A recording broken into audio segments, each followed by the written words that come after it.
Hi, Cannabeard. That's me, Cannabeard. Cannabeard Grows here. How you doing today? I got a new box.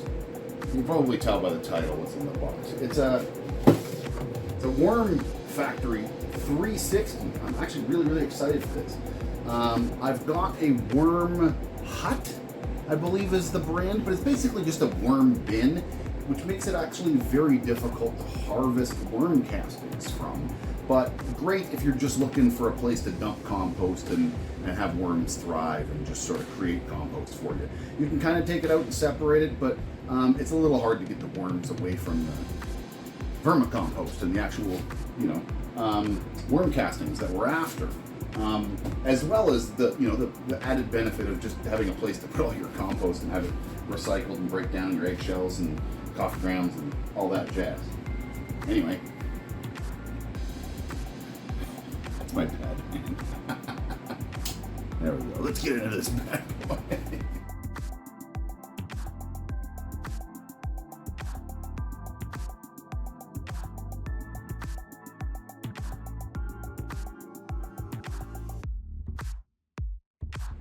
This is a ladder. It's called the worm ladder. It fits in here. Worms are pretty stupid, and if they fall in here, they tend to get drowned. They wouldn't make it back up. But this allows for them to sort of, it's a ramp for them to get back up into the next chamber, as it were. So in this there's a brick of cocoa core, some actual shredded newspaper. Weird that they would just send you actual newspaper and not just tell you to shred some newspaper or whatever.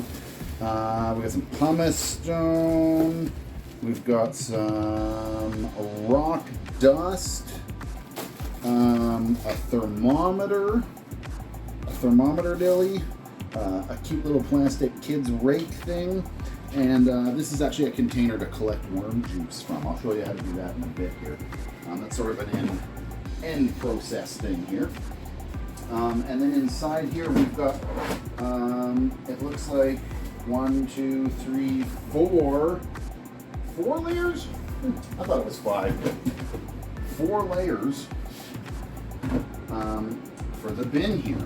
However, we're only going to need 1 to start with. Let me just put this box aside here.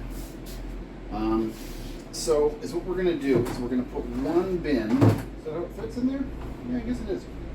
We're going to put 1 in here, and I'm going to put some newspaper down on it, and then I'm going to put a mixture of, well, we're going to mix up this medium for them to live in, which is going to be like a combination of, well, these things here. So let's get on to that here. Okay, so I'm just going to pour some water in here. Get it like, I don't know, we'll start with a 1/3 of it full of water or something like that. And then stick this cocoa in here and see how long that takes to just soak up and do its thing. Here, let's watch.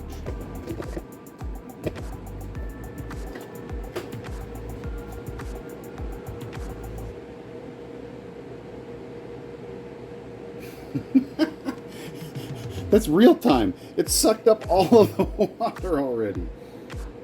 Wow. That did not, it's just drinking the water here. Look at this.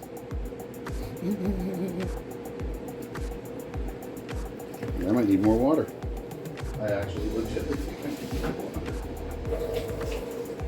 The last time I used cocoa core, it was such a compact thing. It took forever to, like, it literally took hours and hours and hours and hours to soak up the water. I was so shocked at like what was happening. Whereas this is a very different, oh yeah, look at that, boom. That's a bowl of soil, just like that, like no grief. Well, it's cocoa, it's not soil, but yeah. There we go, bam.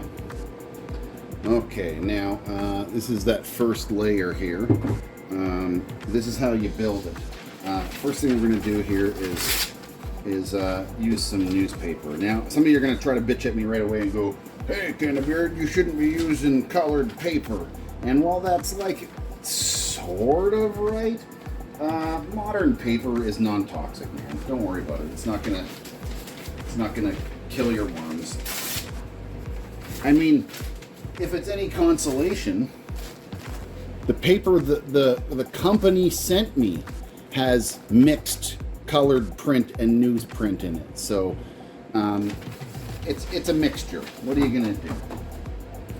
So first thing I'm gonna do is just stick a little layer of this cocoa down here. Probably about, let's just put half pure cocoa down on the bottom here. About half of what I got here, Sam. There, something like that, just to kind of cover this bottom layer. Now, actually, I'm going to take this and I'm going to put this pumice stone and this other stuff in here. Now, I've got other methods for aeration. This pumice stone is just for aeration to make sure that I'm actually going to save a little tiny bit for my next one.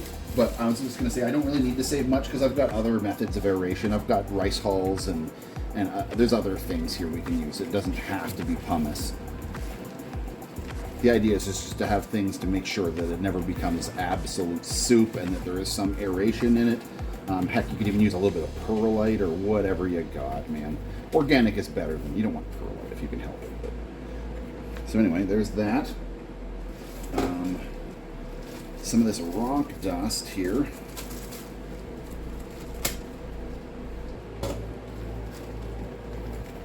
I don't know how much to stick in there. I'm just going to put in a sort of a good blob worth. I don't really know what's what.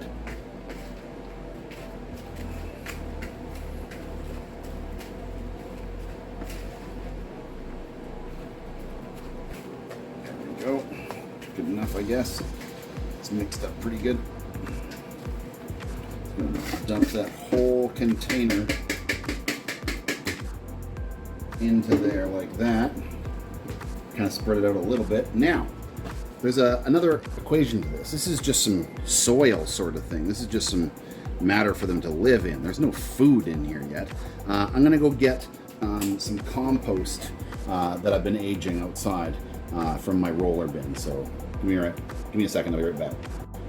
Okay, so this is just some compost from my roller bin. This is some good, healthy, partially broken down stuff. It's ripe for the worms at any rate. Oh, I see a little pine cone in there. I don't want that. They'll break it down eventually, but there was definitely pine cones in the yard that got mixed up in here with the leaf mulch. I'm gonna pick them out if I can, but anyway, there's that. I'm gonna go grab some more greens from my compost bin from the house. Okay, I went and got some more kitchen scraps from the house. There's a mixture of some old cucumber here, some carrots, some celery. There's actually a bit of cannabis leaves I pulled off the bottom with some yellowing stuff off the bottom of one of my outdoor plants as I was walking by. Eggshells, coffee grounds, some tea bags. There's some onion skins in here, but not the onions, just because I don't think onions are good for worms for some reason. Anyway, that's a pretty good little amount of some food here for them. They should be able to go through that, no problem here. And then you top it all off with this frickin' carbon source, either dry leaves or, in this case, we're going to be using all this shredded newspaper here. And just like that, we got a pretty good ecosystem here for the worms. Now, one final thing I can sort of do here is maybe put like some newspaper over the top of the whole thing like this, and then water everything down here. But before I do that, I gotta. There's actually no worms in here yet. This is just bedding and stuff. There's nothing going on in here, so. I'm gonna have to go see if my worms are ready to come out and play. All right, this is my worm hut. Just a frame with a sort of like thick canvas bag on it. And this is what I got going on in here. There's a whole bunch of worms in here. I just mixed it all up, so they're all actually angry at the bottom right now. But see if I can find any. Yeah, they probably all dove down because I was mixing things up here. So I put in some avocados here as a trap, though. These things right here. These avocados, I'm going to leave them right here. The worms will come up and devour them, I assure you. So I'm just going to put a little bit of cover over top of them to give them some shade. Give them about 24 hours or something like that to get up in those avocados. And then we'll have tons of worms for easy scooping to put into the bin. And this thing here, I just throw food scraps in here and yard waste and bin newspaper once in a while, and a little bit of water once in a while too, just to make sure that, obviously they need all the food, water, and everything. And this is just my colony. This is as I was saying, this is hard to harvest from. But as I pour water in here, the water drains through into this bucket, and then you can just feed that water. You can dilute it and feed it right to your plants as just a worm drain tea. Yeah, works just like that.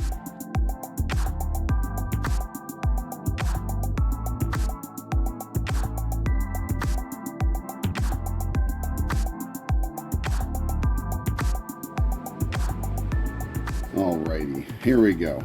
I know it doesn't really look like it. Maybe if I stir it up a little bit, but there's a lot of worms in here. It's hard to separate all the worms from the soil from my worm bin. So this is actually kind of why I'm doing this worm factory, because this is actually kind of the problem. Anyway, look at the quality of the soil from my worm bin though. Like, this is some nice stuff.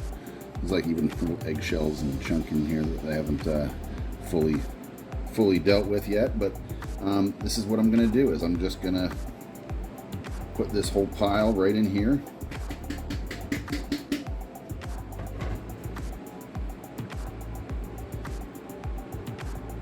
And yeah, there's definitely worms in there. They're red wigglers. Yeah, anyway, there we go. Just gonna put some of this back up on top of here like this. A bit of this extra paper on the top here like this. And then water that down. There we go. Just pour a little bit of water in here. We don't want to soak it, but I do want it to get moist on the top for sure. Make sure this paper is wet. Make sure it's getting in a little bit under there. There we go. Yeah, that looks about right. I'll check on it every day and make sure that, at least for the first little bit here, make sure that it's good. And I'm sure once the cycle starts cycling or whatever, it'll start doing its thing, just like that. There we go, and that's about it. Now you can just use this bad boy in here to drain off the moisture, the sort of like the liquid that'll start accumulating in this bottom layer over time. Like, there's already a couple of drops of water in there, but that's just from me pouring water in here. As it breaks down, food, moisture condensation will build up and it'll drip down, and you can turn the spigot to pour the liquid off and feed your plants with it. And then as they go through the layers, as this layer gets worked in pretty good and the colony starts getting really well set up, I will set up, I'll take this lid off, obviously, and I'll put a new layer up on here like this, but I won't put newspaper down so much on the bottom of this one. Maybe a bit of broken up newspaper, but not sheets of paper.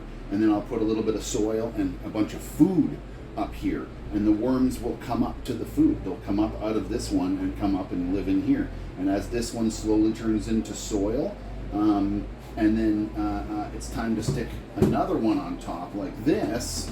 Once we get another one on, then we can start to take this bottom one off, because all the worms will be up in these two, because they're not going to live in the bottom. They don't really live in the bottom very much. And actually, one of the tricks I've been told is you take the bottom layer and put it on the top and agitate it. And any of the worms that are there will panic and dive to protect themselves. So if there is any worms in this layer, before you take it away, by agitating it, they'll dive down into these next layers, and then you can take it away and you've got pure, clean worm castings with very little worms in them. Anyway, that's the idea here. But I will continue to update this series. I will do some shorter updates about the worms. I'll mention it in my channel and stuff as we're growing along here, and as things happen. I'll use it. I'll make sure to actually try to use my first tea when the time comes, and I'll make sure I show you all that. So thank you very much. Don't forget to like the video if you do enjoy it here. Subscribe to, that's me right there, Can of Beard Grows. If you do enjoy it, share it with your friends. Make sure you subscribe, because I usually do live screams.